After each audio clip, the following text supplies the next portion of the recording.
सबसे पहले आपको खबर दें, कराची के इलाके federal B area Rashid Minhas road पर डंपर और मोटरसाइकिल की टक्कर में एक नौजवान और उसकी बहन जाँ बहक हो गए। उनका वालिद जख्मी है। हादसे के बाद शहरियों ने मुश्तल होकर 7 डंपर्स जला दिए हैं और टक्कर मारने वाले डंपर ड्राइवर पर शहरियों ने तशद्दुद किया और पुलिस के हवाले कर दिया।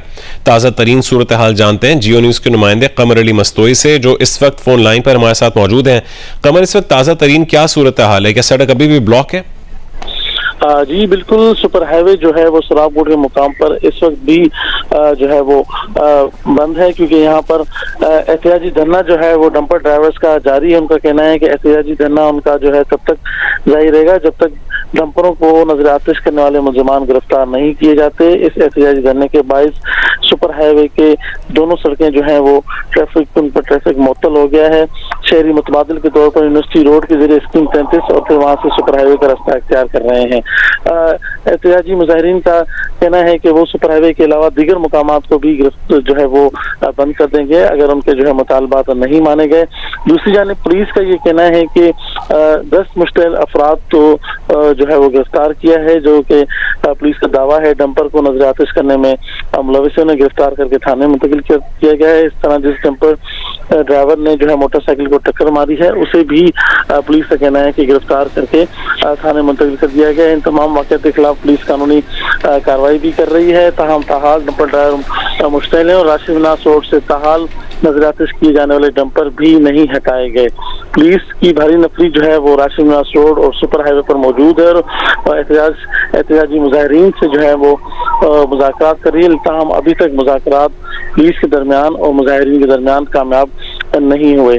जहाँ बहक होने वाले बहन भाइयों की लाशें जो है वो अब्बासी शहीद अस्पताल मुंतकिल की गई थी, जबकि उनके वालिद शाकिर जो हैं चिना अस्पताल में जेर इलाज हैं। अब्बासी शहीद अस्पताल में मीडिया से गुफ्तगू करते हुए जहाँ बहक बहन भाइयों के चचा जाकिर ने बताया कि 22 साल महानूर की जो है वो 1 माह बाद शादी होने वाली थी और उसके जहेज की तैयारियों में मसरूफ थे। रात को ये जो है वो किसी तकरीब से आ रहे थे जब ये राशिद मिन्हास रोड पर यह हादसा पेश आया। जहाँ बहक बच्चों के जो है वो लड़के और लड़की के चचा ने बताया कि वो न्यू कराची के उनके भाई जो है रिहायशी थे और तकरीब के बाद राशिद मिन्हास रोड से गुजर रहे थे जब ये वाक़या पेश आया। पुलिस इस वाक़े की मुख्तलिफ पहलुओं से तहकीकात कर रही है। CCTV फुटेज भी जायबकुआ की जो है वो हासिल कर रही है।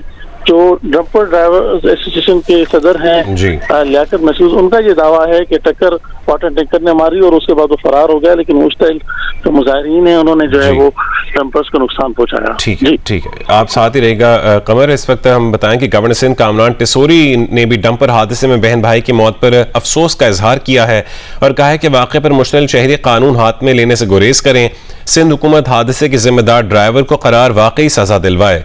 सिंध हुकूमत शहरियों की जान से खेलने वाली डंपर माफिया को लगाम दे। गवर्नर सिंध कामरान टिसोरी ने डंपर हादसे में बहन भाई की मौत पर इजहार अफसोस किया है। पाकिस्तान के वज़ीर दिफा ख्वाज आसिफ ने भारतीय एयर चीफ की जानिब से मई में होने वाली जंग में 6 पाकिस्तानी लड़ाका तैयारे तबाह करने के दावे को मुस्तरद कर दिया। कहा कि भारत ने किसी पाकिस्तानी लड़ाका तैयारे को ना तो मार गिराया ना ही तबाह किया। वो चैलेंज करते हैं कि भारत और पाकिस्तान के जंगी तैयारों के ज़ख़ीरे की आज़ादाना तस्दीक करवा लें, उससे वो हकीकत अया हो जाएगी जिसे भारत छुपाना चाहता है। वजीर दिफा ख्वाजा आसिफ ने भारतीय फदाइया के सरबराह की जानिब से मई की जंग में 6 पाकिस्तानी जंगी तैयारे तबाह करने के दावे को मुस्तरद कर दिया। कहा, इतनी ताखीर से किया गया ये दावा बेवक्त और नाकाबिले यकीन है। सीनियर भारतीय अस्करी अफसरान को सियासी क़यादत की स्ट्रेटेजिक नाकामी छुपाने के लिए सामने लाया जा रहा है। वजीर दिफा का कहना है 3 माह तक भारत की जानिब से पाकिस्तानी तैयारी गिराने का कोई दावा नहीं किया गया, जबकि पाकिस्तान ने लड़ाई के फौरी बाद आलमी मीडिया को तकनीकी ब्रीफिंग दी और आजाद मुबस्सरीन ने भारतीय नुकसानात तस्लीम किए। राफेल समेत मुतअद्दिद भारतीय तैयारों की तबाही आलमी रहनुमाओं, भारतीय सियासतदानों और गैर मुल्की इंटेलिजेंस रिपोर्ट्स में बयान हुई। वजीर दिफा का कहना है भारत एक भी पाकिस्तानी तैयारा गिराने में नाकाम रहा, जबकि पाकिस्तान ने 6 भारतीय तैयारे S-400 डिफेंस बैटरीज और ड्रोन्स तबाह किए। पाकिस्तान ने भारतीय एयर बेसेस को फौरी कार्रवाई से गैर फाल कर दिया। लाइन ऑफ कंट्रोल पर भारतीय मुसल्लह अफवाज को भारी जानी व माली नुकसान उठाना पड़ा। दोनों ममालिक अपने तैयारों की फहरिस्तें आजाद तस्दीक के लिए पेश करें। असल सूरत हाल दुनिया के सामने आ जाएगी। वजीर दफा ख्वाजा आसिफ ने कहा, जंगें झूठ नहीं बल्कि इखलाकी बर्तरी, कौमी अज़म और पेशा वराना महारत से जीती जाती हैं। सियासी फायदे के लिए घड़ी गई मुज़हका खेज कहानियां दो एटमी ममालिक में खतरनाक स्ट्रेटेजिक गलतियों का सबब बन सकती हैं। पाकिस्तान की खुद मुख्तारी और सालमियत पर हमले की सूरत में जिम्मेदारी भारत के इन स्ट्रेटेजिक अंधे रहनुमाओं पर आयद होगी, जो महज वक्ती सियासी फायदे के लिए जनूबी एशिया के अमन को दांव पर लगाते हैं। साथी रिपोर्टर जरमीन जहरा के साथ सैफुर रहमान, जियो न्यूज, इस्लामाबाद।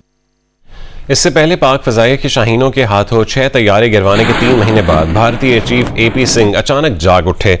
भारतीय फजाई के लिए आलमी हजीमत का बायस बनने वाली फजाई झड़प के बारे में बगैर किसी सबूत के ये दावा कर डाला कि भारत ने पाकिस्तान के 5 लड़ाका तैयारों समेत 6 तैयारे तबाह किए। भारतीय चीफ ने दावा किया कि भारतीय फजाइया ने पाकिस्तान की एयरफील्ड्स को निशाना बनाकर वहां खड़े तैयारों को तबाह किया।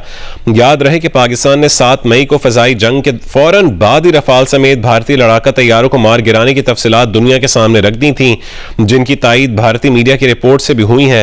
पाक फजाइया भारतीय तैयारों की कम्युनिकेशन हैक करके कॉकपिट में होने वाली गुफ्तगू तक सुना चुकी है। भारतीय इंतहापसंद जमात RSS के साबिक तर्जुमान ने BJP के रहनुमाओं पर दहशतगर्दी की वारदातों में मुलव्विस होने का इल्जाम लगा दिया है।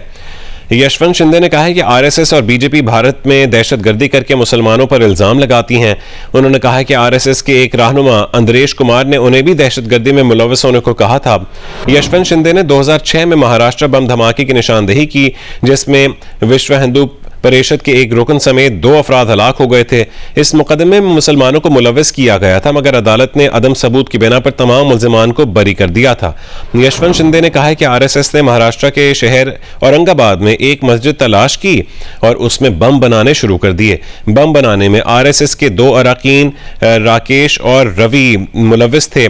यशवंत शिंदे ने किसी भी अदालत में पेश होने की भी पेशकश की है और भारतीय सुप्रीम कोर्ट में भी पिटीशन दायर की, मगर शिंदे का कहना है कि भारतीय अदालतें उनके इल्जामात पर खामोश तमाशाई बनी हुई हैं। यशवंत शिंदे ने कहा है कि मोदी हुकूमत और RSS दहशतगर्दी के सरपरस्त बन चुके हैं।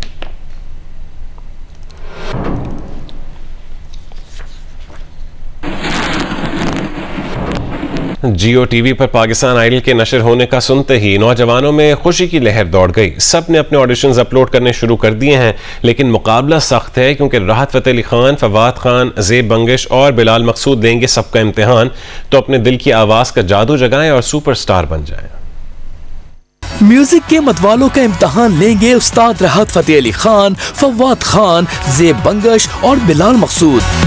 जियो टीवी पर पाकिस्तान आइडल की खबर ने हर तरफ धूम मचा दी है। MHL की पेशकश पाकिस्तान आइडल के लिए नौजवानों की बड़ी तादाद अपनी ऑडिशन अपलोड करवा रही है, क्योंकि सुपरस्टार बनने की धुन सब पर सवार हो चुकी है और यही धुन उनकी आवाजों के साथ मिलकर एक नया संगीत पैदा करेगी। जब ये म्यूजिक मस्ती मुकाबले पाकिस्तान के नंबर 1 एंटरटेनमेंट चैनल जियो टीवी पर चलेंगे तो मजा दुबाला हो जाएगा। सबसे ज्यादा देखे जाने वाला चैनल नौजवानों की म्यूजिक के शौक को आगे बढ़ाने के लिए तैयार है।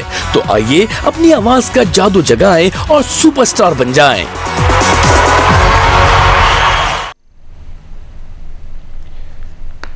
12वीं हब रैली क्रॉस का मेला 17 अगस्त को बलूचिस्तान के शहर हब में सजेगा। 50 किलोमीटर का ट्रैक तैयार कर लिया गया है। पहली बार ट्रक्स और इलेक्ट्रिक कार भी एक्शन में नजर आएंगी।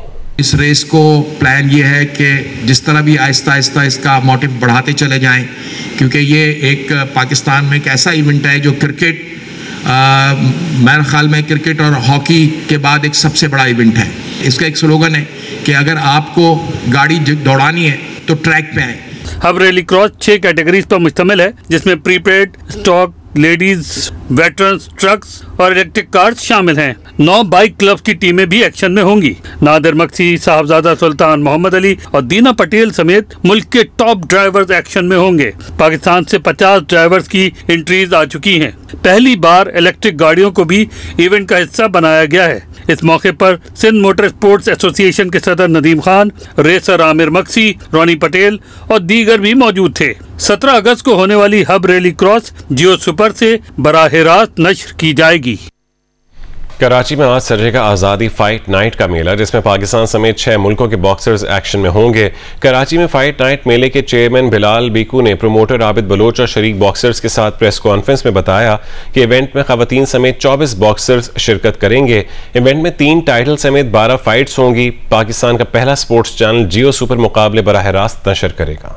इवेंट के चेयरमैन बिलाल बीको ने कराची में प्रोमोटर आबिद बलोच और शरीक बॉक्सर्स के साथ प्रेस कॉन्फ्रेंस करते हुए बताया कि इवेंट की फाइट्स WBC कवानीन के मुताबिक होंगी। उन्होंने कहा कि मुख्तसर नोटिस पर इवेंट का इनकाद मुमकिन बनाया है, जिसका मकसद दुनिया को पाकिस्तान का बेहतरीन इमेज पेश करना है। एक्चुअली हमें किसी से कुछ चाहिए नहीं, अल्हम्दुलिल्लाह हम पहले भी बहुत ऐसे इवेंट करवा चुके हैं और आगे भी मज़ीद करेंगे। हमें सिर्फ एक सरपरस्ती चाहिए। जैसे कि आपको पता है बहुत सारी मसले होते हैं, NOCs वगैरह, ये XTC। मैं चाहता हूँ कि जैसे कि अब MyGM ने आप देखें, आपके सामने एक मिसाल है, 2 टाइम वर्ल्ड चैम्पियन।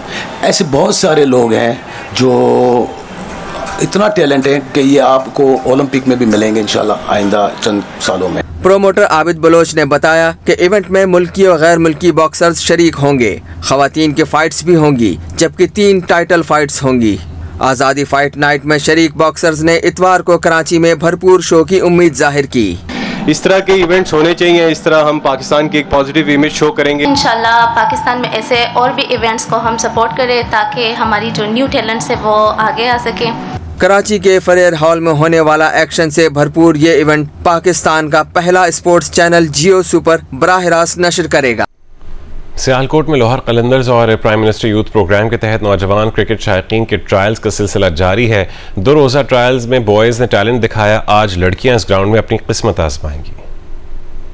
ट्रायल्स लारी अड्डा के करीब निजी क्रिकेट ग्राउंड में हुए, जिसमें सैकड़ों की तादाद में नौजवान क्रिकेटर्स ने हिस्सा लिया और अपनी किस्मत आजमाई। गर्ल्स के ट्रायल्स कल होंगे। लाहौर कलंदर्स की इंतजामिया के मुताबिक 15 से 25 साल की उम्र की हद मुकर्रर की गई है। ट्रायल में किसी किस्म की रजिस्ट्रेशन की जरूरत नहीं है। ट्रायल्स के इख्तिताम पर सियालकोट और झेलम से 16 रुकनी टीम तश्कील दी जाएगी। नौजवान लड़कों और लड़कियों में कराटे के मुकाबलों को फरोग देने के लिए पहली all Pakistan youth karate championship Lahore में शुरू हो गई है। 2 रोज़ा इवेंट में दर्जनों कराटे कॉज अपनी महारत का मुजाहरा कर रहे हैं। पाकिस्तान कराटे फेडरेशन ने पहली मर्तबा all Pakistan youth karate championship का इनेकाद किया है, जिसमें मुल्क भर से दर्जनों कराटेकाज शिरकत कर रहे हैं। चैंपियनशिप में मुख्तलिफ कैटेगरीज जिसमें अंडर 10, 12, 14 और 16 के मुकाबले शामिल हैं। सब बच्चे यहाँ पे कराटे करें और कोई जो सी आपको स्पोर्ट पसंद है आप वो करो। ये इंसान पे डिपेंड करता है, अगर इंसान अपने आप को इस काबिल बना सकता है, इंसान में अपनी एबिलिटी होती है तो वो कर सकता है। बहुत अच्छा लग रहा है और दिल कर कि सर से आगे भी हम सीखें अपने कोचेस से। मैं चाहती हूँ कि मैं ये इसमें पार्टिसिपेट करूँ और मैं जीतूँ। चैंपियनशिप में मुल्क भर से नौजवान कराटे के खिलाड़ी हिस्सा ले रहे हैं। कहते हैं कि टैलेंट हंट से हमें आगे जाने का मौका मिलेगा। ऐसे इवेंट्स मजीद होने चाहिए। यहाँ पे पार्टिसिपेट करके बहुत अच्छा लग रहा है और मैं चाहती हूँ कि ऐसे इवेंट और भी होते रहे यहाँ पे। बहुत अच्छा लग रहा है। इतना बड़ा इवेंट है, ये पंजाब की जानिब से है और मैं यहाँ पर पार्टिसिपेट किया और अगर मैं यहाँ पे खेलूंगी तो इंशाल्लाह मैं जीत के जाऊँगी। मेरा ख्वाब है कि मुझे ओलंपिक में जाना है और ओलंपिक में भी पाकिस्तान के लिए गोल्ड मेडल लाना है। मैं 2 साल हो गया कर रहा हूँ, मेरे पास गोल्ड मेडल है, मैं गोल्ड मेडलिस्ट हुआ हूँ। खिलाड़ियों का कहना है कि all Pakistan youth karate championship जैसे इवेंट्स अपनी सलाहियतों से सामने लाने और खेल के फरोग के लिए बहुत अहम है। मुकाबलों का सिलसिला इसी तरह जारी रहना चाहिए। कैमरामैन सफदर अली के साथ इराम अवान, जियो न्यूज़ लाहौर। महकमा मौसमियात के मुताबिक इस्लामाबाद में सुबह और रात में तेज हवा और गरज चमक के साथ बारिश का इम्कान है। तफसील बताएंगे मोहम्मद कामरान। जी, महकमा मौसमियात के मुताबिक आइंदा 24 घंटों के दौरान मुल्क के बेशतर इलाकों में मौसम गर्म और शदीद हब्स बरकरार रहने का इम्कान है। इसके अलावा बलाई खैबर पख्तूनख्वा, शुमाल मशरकी पंजाब, खिता पटोहार, कश्मीर में तेज़ हवाओं और गरज चमक के साथ बारिश का इम्कान है। इस्लामाबाद के मौसम की हम बात करें तो इस्लामाबाद में इस वक्त अभी मतला जुज़वी तौर पर अबर आलूद है। महकमा मौसमियात का कहना है आइंदा 24 घंटों के दौरान इस्लामाबाद में सुबह और रात के औकात में तेज़ हवाओं और गरज चमक के साथ बारिश का इम्कान है। जी, दरियाए सतलुज में पानी के बहाव में मुसलसल इजाफा जारी है। किसी भी मुमकिन सैलाबी सूरत हाल में फंसे हुए लोगों को निकालने के लिए ज़िला इंतजामिया ने क्या इंतजामात किए हैं, ये बताएंगे जियो न्यूज़ के नुमाइंदे रजब अली मिर्जा।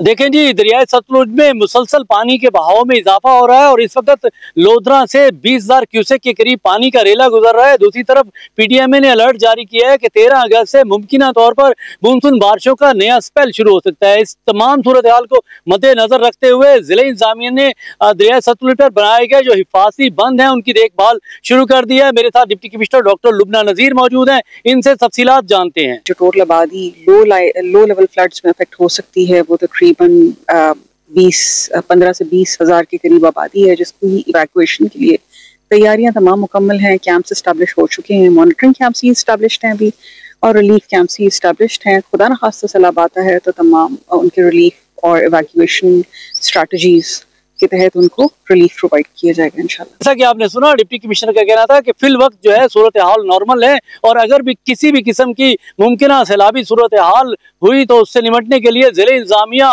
मुकम्मल तौर पर अलर्ट है। जी, सखर बैराज के नए दरवाज़ों में नाकिस मटीरियल इस्तेमाल होने का इंकशाफ हुआ है। तब्दील शुदा गेट से मुतालिक सुपरिटेंडेंट इंजीनियर ने प्रोजेक्ट डायरेक्टर को ख़त लिख दिया है और कहा है कि दरवाज़ों के व्हील्स और नट बोल्ट्स को 1 महीने में ही जंग लग गया है। 3 लाख क्यूसेक पानी के बहाव के दौरान दरवाज़ों में वाइब्रेशन पैदा होती है। दरवाज़ों का हाइड्रोलिक सिस्टम और गियर बॉक्स भी दुरुस्त काम नहीं कर रहा। तब्दील शुदा नए दरवाज़ों का वजन भी यकसा नहीं है। प्रोजेक्ट डायरेक्टर सखर बैराज का कहना है कि कॉन्ट्रैक्टर को तमाम नकाइस से आगाह कर चुके हैं। तमाम नकाइस ठीक होने के बाद ही कॉन्ट्रैक्टर को मुकम्मल अदायगी होगी।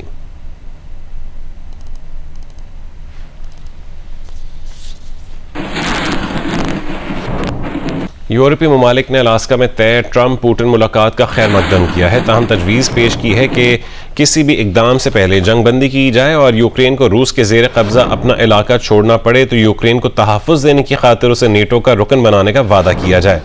रूसी मीडिया के मुताबिक यूरोपीय ममालिक ने तजवीज़ अमरीका के नायब सदर JD वैंस, वज़ीर ख़ारजा मार्को रूबियो और सदर ट्रंप के खुसूसी मंदूबीन कीथ केलॉग और स्टीव विटकॉफ को पेश की। इसमें कहा गया है कि ये बात लाजमी बनानी चाहिए कि इलाका छोड़ने का मुतालबा उसी सूरत माना जाए जब यूक्रेन और रूस दोनों ही इलाके छोड़ने पर आमादगी जाहिर करें। ताहम सदर ज़ेलेंस्की ने कहा है कि वो किसी भी यूक्रेनी इलाके से दस्तबरदार नहीं होंगे। अमरीका और रूस के सदूर 15 अगस्त को अलास्का में मुलाकात करेंगे, जिसमें यूक्रेन बहरान के देरपा अमन समझौते के लिए इम्कानात पर गौर किया जाएगा। रूसी मीडिया के मुताबिक अलास्का के बाद सदर ट्रंप और पुतिन की मॉस्को में मुलाकात का इम्कान है।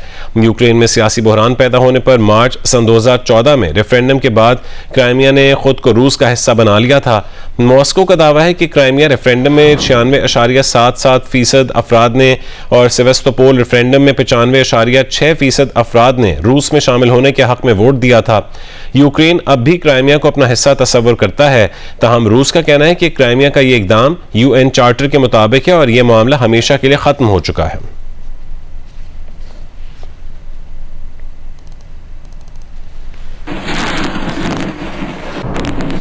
माहिर अर्जियात ने दावा किया है कि शहाब साकिब का टुकड़ा जो पिछले साल जून में अमरीकी रियासत जॉर्जिया में घर पर गिरा था, उसकी उम्र अरबों साल थी, यानी वो ज़मीन के पैदाइश से भी पहले वजूद में आया था।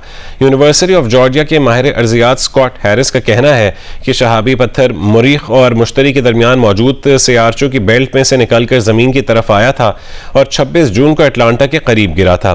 स्कॉट हैरिस के मुताबिक उन्होंने उसी वक्त मुतासरा घर जाकर सूरत हाल का जायजा लिया था। प्रोफेसर के मुताबिक शहाबिया का टुकड़ा जमीन पर टकराने से सिर्फ 1.5 सेंटीमीटर गढ़ा पड़ा था। उन्होंने कहा है कि कुछ चीजें ऐसी मौजूद हैं जो 4.5 अरब साल पहले बने मादे का जुज़ थी, इसलिए साइंसदान उनकी जांच करना चाहते हैं क्योंकि ये जाहिर करती हैं कि निज़ाम शमसी के इब्तदाई दिनों में क्या अमल फ़ाल था। प्रोफेसर के मुताबिक इन अशिया को समझ कर हम इस काबिल हो सकते हैं कि ज़मीन की तरफ बढ़ते किसी सियारचे को किसी जानिब धकेल सकें और ख़ुद को बचा सकें।